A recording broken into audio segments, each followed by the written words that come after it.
Let's talk about a fascinating and kind of weird glitch in our brains. It's a cognitive bias that makes us believe things are true, not because they're actually right, but just because we've heard them over and over and over again. Okay, how about this one? We only use 10% of our brains. I mean, really think about it. How many times have you come across that idea? You hear it in movies, maybe a friend mentioned it. It's just one of those things that's out there, and it just feels kind of true, doesn't it? Well, spoiler alert, it is completely 100% false. It's a total myth. But even when you know that, there's still a tiny part of your brain that thinks, maybe.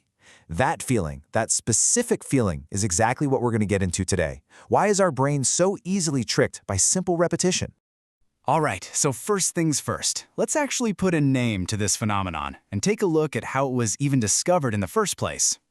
It's called the Illusory Truth Effect. You might also hear it called the reiteration effect, and it's exactly what it sounds like. It's our mind's weird little habit of deciding something is correct, not because there's any evidence, but simply because we've been exposed to it again and again. And look, this isn't just some vague idea. It's a well-documented psychological bias. It all started back in 1977 with this landmark study, where researchers gave college students a big list of statements. Then, over a few sessions spread out over weeks, they showed them some of the same statements again. And the result was crystal clear. The more times a student saw a statement, the more likely they were to say it was true. It didn't matter if it was actually true or not. So, now for the big question. Why? Why does our brain fall for this trick? Well, it turns out it's less of a bug and more of a feature. A clever, but often really misguided, mental shortcut. To really get this, you need to understand that you've basically got two systems running your brain, a concept made famous by Nobel laureate Daniel Kahneman. You've got System 1. That's your fast, automatic, gut-feeling brain. It's on autopilot. Then you have System 2. That's your slow, deliberate, analytical brain that does all the heavy lifting. Now, because System 2 takes up a ton of mental energy, our brain by default just loves to hang out in System 1. You could say it's cognitively lazy. And this brings us to the absolute key to this whole thing. It's a concept called processing fluency. See, when we hear or see a piece of information for the second, third, or fourth time, it's just plain easier for our brain to process it. It feels familiar. It feels smooth. And our lazy System 1 brain makes a critical mistake. It misinterprets that feeling of ease, that fluency, as a sign of truth. It's like it's thinking, hey, that was easy to digest, must be true. Okay, so a natural question pops up here. Surely, if you're really smart or you're an expert on a topic, you're not going to fall for this, right? I mean, you just rely on what you already know. Well, the research on this is pretty humbling. It turns out that intelligence offers almost zero protection. Studies show that even when people actually know the correct answer, that cozy, familiar feeling of a repeated lie can still make it feel right. It's a phenomenon called knowledge neglect, where the effortless feeling of familiarity from System 1 just steamrolls the cold, hard facts that your System 2 has stored away. Now, this little cognitive shortcut isn't just some interesting fun fact for a psychology class. When it's used on purpose, it can become an incredibly powerful tool for manipulation. Propagandists have understood this on an intuitive level for a very, very long time.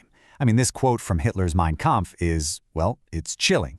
It shows a clear, calculated awareness of how sheer repetition can hammer an idea into people's minds, completely separate from whether it's true or not.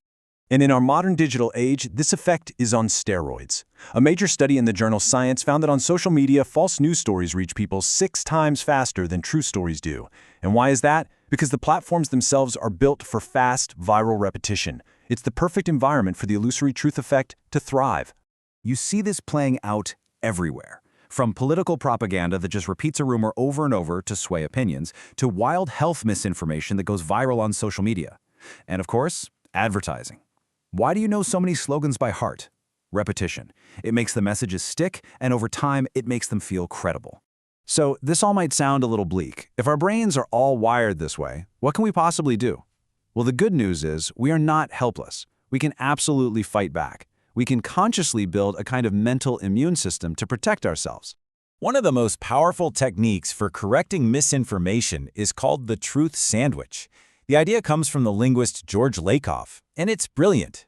The key is to never lead with the lie, because that just reinforces it in people's minds.